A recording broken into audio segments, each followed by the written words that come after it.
For 77 years, one question has haunted the Netherlands and refused to be answered. Who betrayed Anne Frank? She was a Jewish teenager, only 15 years old when she died in a concentration camp in the winter of 1945. But before that, she left behind a diary. It became one of the most widely read books in the world, translated into more than 70 languages, a small voice that spoke for millions of victims of the Nazi genocide. Yet the story of her betrayal was never solved. Anne and 7 other people had hidden in a secret annex in the heart of Amsterdam for more than 2 years, 761 days without making a sound during daylight hours. And then, on a warm morning in August of 1944, just months before the war would end, someone told the Nazis exactly where to look. 2 Dutch police investigations tried to find the traitor, one in 1948 and another in 1963. Both failed. No conviction, no name, no answer. Then, in 2016, a retired FBI agent got a phone call that would pull him out of a comfortable Florida retirement and into the coldest case of his career. Vince Pankoke had spent 30 years chasing Colombian drug cartels for the Bureau. Now he was being asked to solve a mystery frozen in time for over 7 decades, using something no previous investigator ever had: artificial intelligence. What his team uncovered would shock the world and force everyone who heard it to ask a far more uncomfortable question. Not just who betrayed Anne Frank, but what kind of desperation could make one human being give up another? To understand the betrayal, you first have to understand the family and the world closing in around them. Anne Frank was born in Frankfurt, Germany in 1929. Her father, Otto, was a businessman and a decorated veteran of the First World War, a devoted father to his 2 daughters, Anne and her older sister, Margot. The Franks were a German family, proud of the country they called home. But that country was changing. When Adolf Hitler and the Nazi Party rose to power in the early 1930s, life for Jewish families grew darker by the month. Otto could read the signs. In 1933, he moved his family across the border into the Netherlands, settling in Amsterdam, where he built a business. For a few precious years, the Franks found something close to peace. Anne grew up as an ordinary Amsterdam girl, bright, funny, endlessly curious. She loved to write and dreamed of becoming an author. She was, in almost every way, a normal teenager, and that ordinariness is exactly what would later make her story so devastating. Then the war caught up with them. In May of 1940, Nazi Germany invaded the Netherlands, and the safety Otto had crossed a border to find collapsed almost overnight. Jews were forced to wear a yellow star. They were banned from parks, from cinemas, from ordinary life. And soon, the deportations began. Families rounded up and shipped east to camps few would ever return from. By 1942, the Franks knew they were running out of time. When Margot, Anne's 16-year-old sister, received an order to report for a work camp in Germany, Otto made his decision. The family would disappear. The hiding place was hidden in plain sight. Behind Otto's warehouse on the Prinsengracht Canal, up a narrow staircase, was a set of rooms most people would never know existed. The entrance was concealed behind a movable bookcase that swung aside to reveal a doorway. Today, that bookcase is preserved in a museum. But in 1942, it was the thin line between life and death. 8 people would eventually crowd into that secret annex: Otto, his wife Edith, and their daughters Anne and Margot. Another family, the Van Pels, with their teenage son Peter, and a dentist named Fritz Pfeffer. 8 human beings sharing 2 cramped floors, unable to make a sound during the day, dependent entirely on a handful of Otto's loyal office workers who smuggled in food and kept the secret at the risk of their own lives. For 761 days, they lived like this. During daylight hours, when workers filled the warehouse below, they could not flush a toilet, could not walk heavily, could not raise a voice. One cough at the wrong moment, one window open at the wrong time. The risk was extraordinary, and it never stopped. It was here, in a small bedroom with pictures pinned to the walls, that Anne kept her diary. She wrote about the boredom and the fear, about the people in hiding, about her hopes, and she wrote about the world outside, people dragged from their homes with nothing but a backpack and a little money. By the summer of 1944, there was hope in the annex. The Allies had landed in Normandy. On a map, the hidden families tracked the advance of liberating armies with pins, day by day, closer and closer. They believed they might just make it. Anne's final diary entry was dated the 1st of August, 1944. 3 days later, the men came. It was a warm, sunny morning on the 4th of August, 1944. Sometime between 10:30 and 11, a car pulled up outside the warehouse on the Prinsengracht. An SS officer named Silberbauer led the team, and with him came several Dutch policemen who had chosen to work for the occupiers. These were not amateurs. At least 2 were seasoned detectives who had searched buildings exactly like this one before.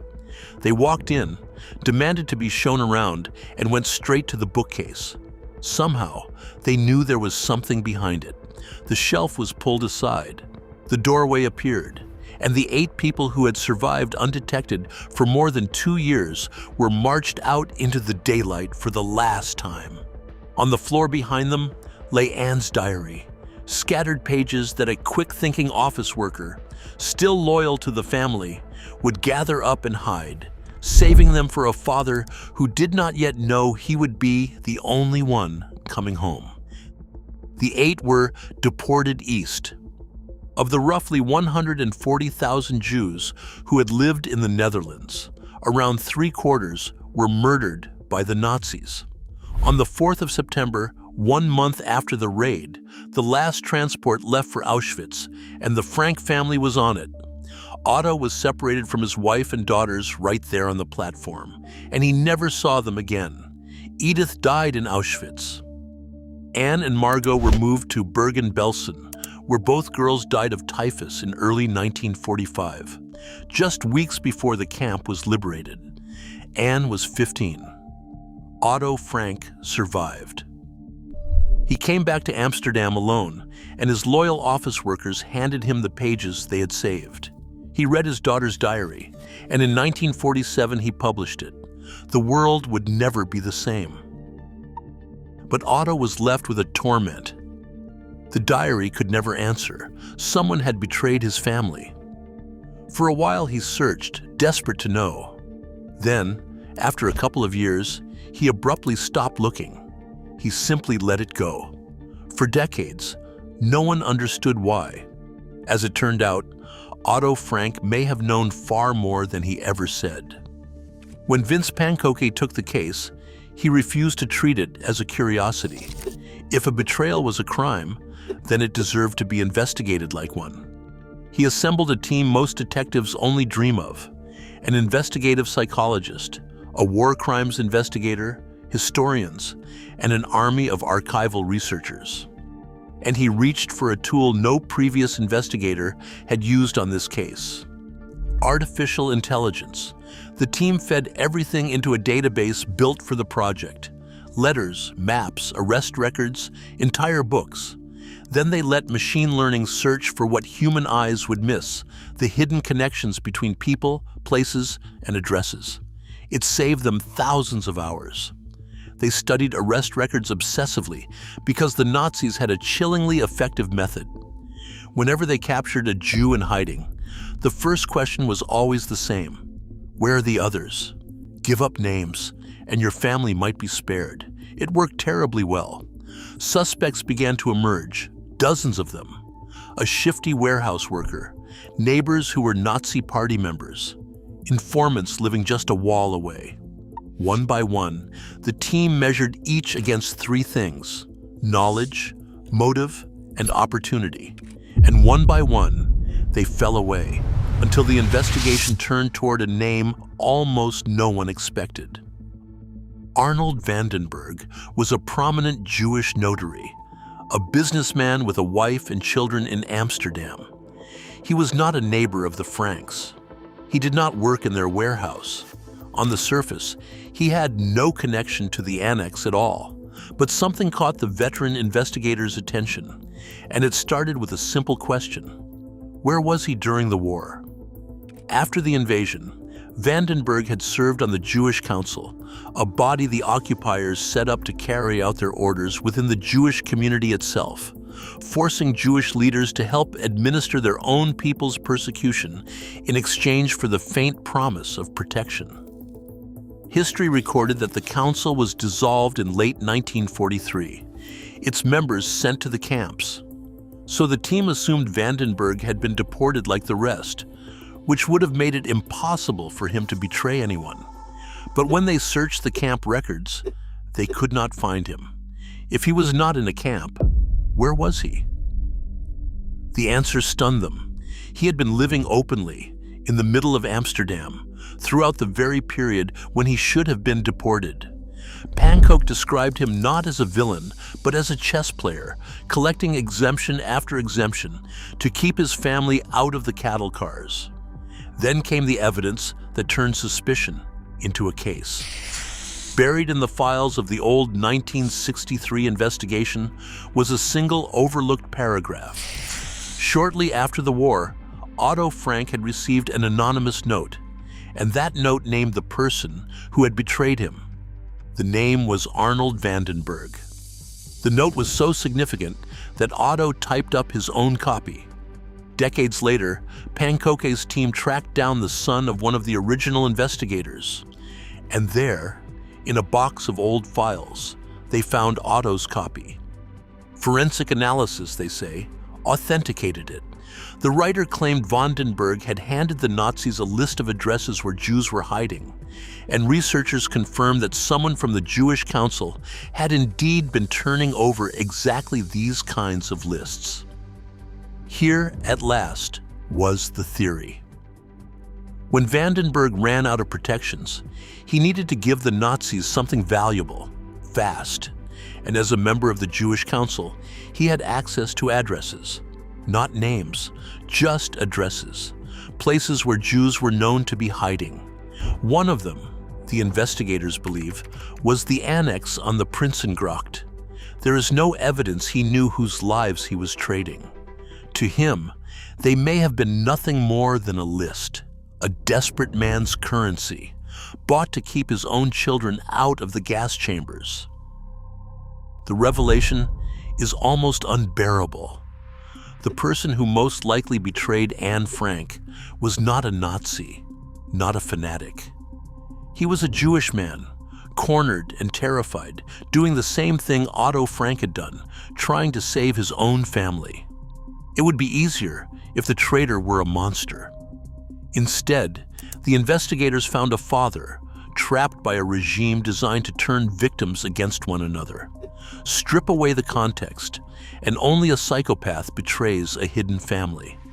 But place a man inside that nightmare, with his own children marked for death, and the terrible truth is that it could have been almost anyone. It may also explain why Otto stopped searching. Perhaps he simply could not bear to hold a fellow victim up to the world and feed the hatred that caused the whole catastrophe. So Otto chose silence. And it is important to be honest about what this investigation is. Pankoke himself admits the case is circumstantial. There is no DNA, no confession. If he handed this file to a prosecutor today, he does not believe it would win a conviction. And some historians remain skeptical that we will ever truly know. This is not a closed file.